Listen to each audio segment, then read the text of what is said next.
Thanks very much for staying with us. Time now for Eye in Africa with me, Georgia Calvin-Smith. Tonight, the head of this flag movement is freed and met by cheering crowds. Pastor Evan Mawarire was charged with trying to topple the government after calling for nationwide strikes, but the Zimbabwean court said that prosecutors didn't follow the rules and dismissed charges. Also, a tenuous ceasefire in Juba appears to hold out for a second day after the weekend's bloody clashes between rival supporters of the South Sudanese president and those of his deputy. But there are international fears that fresh fighting could break out. And a Malagasy poet lends her voice to her community.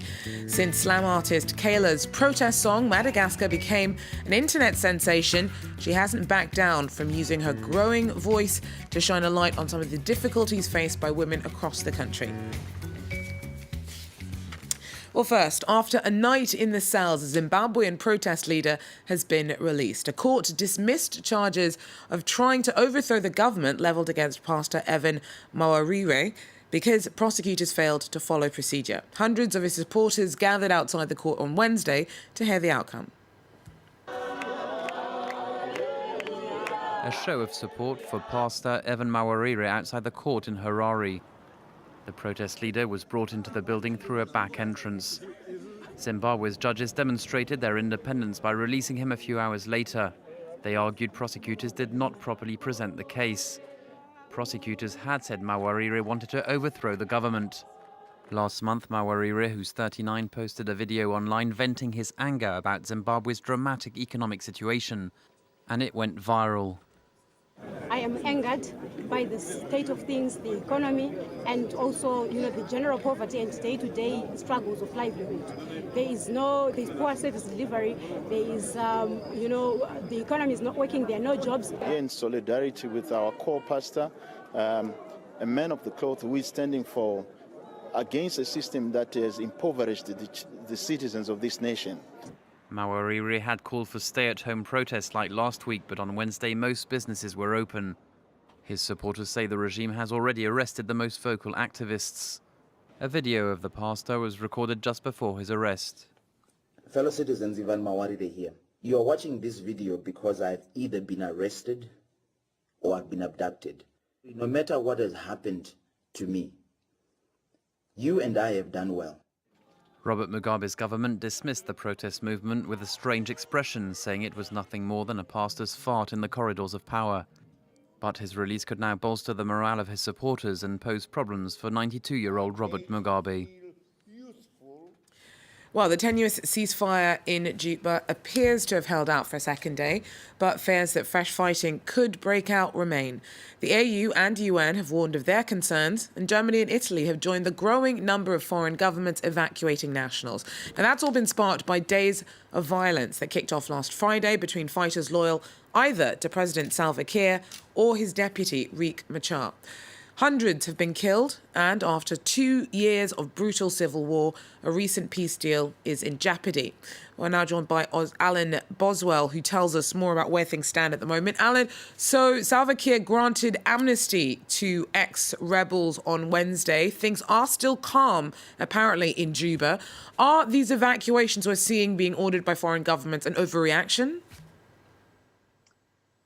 I think the best way to look at the evacuations that are going on are that they are less about the fear of new fighting per se than about there's a growing consensus of concern that this peace deal, as you said, is in a much bigger state of jeopardy at its core. So what we're seeing is that, like for instance, 2 days ago, the regional governments who really pushed this peace deal, they met and they called for the UN to intervene and secure the airport. They also called for an intervention brigade to come in and secure the city. These are measures that essentially would call for a much larger intervention into the political situation in South Sudan and are the equivalent of what you might call a vote of no confidence in the government and the peace deal as a whole. And I think the evacuations, which have been going on even a wider scale than what's been publicly reported, that's basically a signal of this no confidence that exists towards the peace accord right now. So where do things stand at the moment in the wake of the fighting that we saw over the weekend? Why is the ceasefire apparently still holding?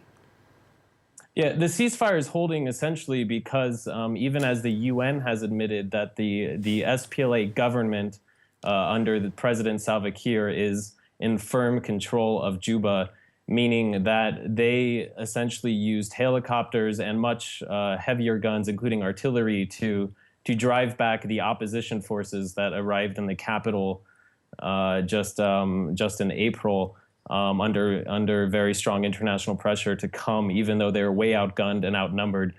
So essentially, the ceasefire is holding largely because the opposition forces under the incoming vice president, they've left the capital, they've pulled back, they're way outgunned, and they're not really in a position right now to counterattack. So that's the current situation in Juba, is you have a ceasefire holding essentially because the government, for the moment, has won. But the international response to that has not exactly been a backing the government in that victory. Thanks very much. Alan Boswell there for us.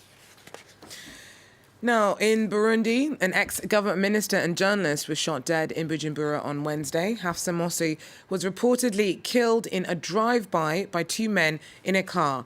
A member of President Pierre Nkurunziza's ruling party, she was a former information minister. More than 450 people have been killed in the country since Nkurunziza pursued and won a third term last year. His opponents say the move was unconstitutional. Both sides have suffered losses in ongoing tit-for-tat violence since then. Now, 3 to 4 people are allegedly disappearing a day. Rights campaigners accuse Egyptian security agents of abducting and torturing hundreds of people in a bid to silence opposition.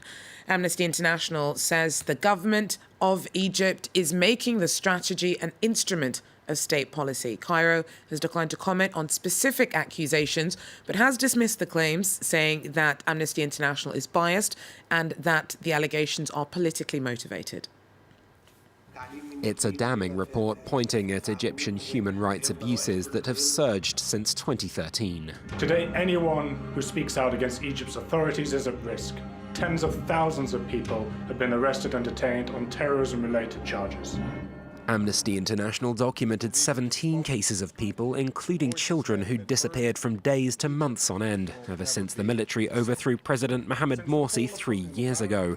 Much of the testimony involved confessions coerced under torture. The officer ordered another low-ranking officer to bring the device. I could hear the electric taser, and I was trying to get away from the sound. I felt a strong current across my body, and I screamed again. The human rights watchdog blamed the Egyptian legal system for colluding with what it says is the government's own initiative. The rise in enforced disappearance coincides with the appointment of the current Minister of Interior. The National Security Agency also operates under the Minister of Interior directly. Local Egyptian groups are saying that there are up to three to 4 cases of enforced disappearance a day. Cairo, for its part, denies using torture, saying those responsible for isolated incidents of abuse have been prosecuted, and points to an ongoing fight against an Islamic State group insurgency in the Sinai region. For Amnesty International, though, counter-terror is no excuse and nothing more than a fig leaf for moving against its critics.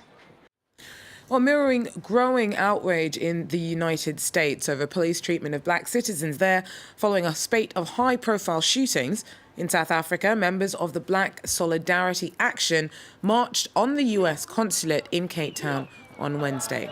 The African rally was an extension of the Black Lives Matter movement that has staged protests in the US against police brutality and institutional racism. Well, now, a Malagasy poet has lent her voice to her community. Since slam artist Kayla's protest song, Madagascar, became an online hit, she hasn't backed off from using her growing fame to shine a light on some of the other difficulties faced by women across the country. Take a look.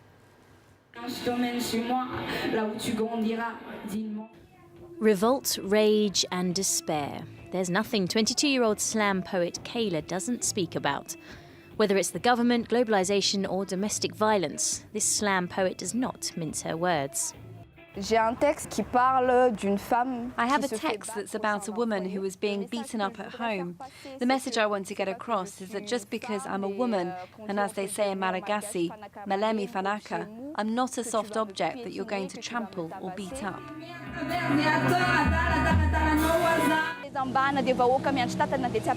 Kyla's first music video is a protest song which, amongst other topics, criticises the Madagascan government. But she's not just about performing. Once a week, she visits this organisation to speak with young mothers, encouraging them to use slam poetry to express themselves with abandon. I wish I had another life, to live without contempt. I wish I lived in a nice house, to not be a victim when the hurricane hits.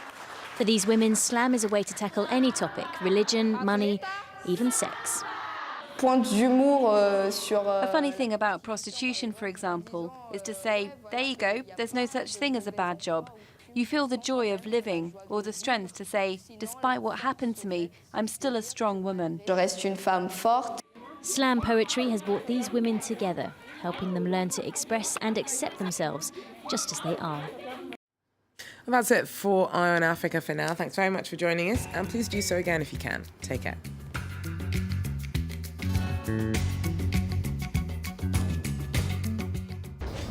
French Connections. They're known for their cuisine and saying hello with a kiss. They only work 35 hours per week, when they're not on strike, that is. How true are these clichés about France? Every week, Florence Villeneuve tears apart stereotypes. Join us for insight into French culture and current events to understand what makes the French so unique. French Connections on France 24 and France24.com.